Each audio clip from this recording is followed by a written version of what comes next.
In this video I will show you how to set a default printer in Windows 10.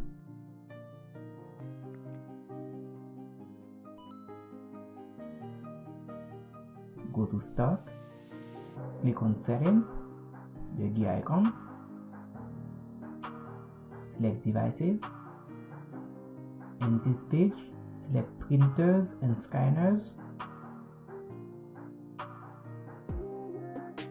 If you don't want Windows to show the default printer for you, uncheck Let Windows manage my default printer.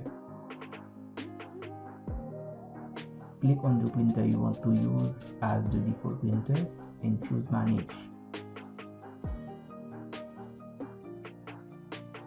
Click Set as Default.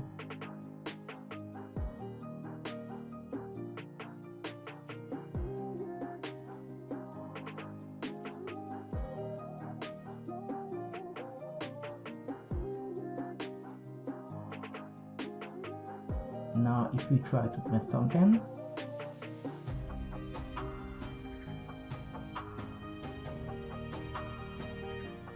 on the print option, now the printer you just chose is selected by default.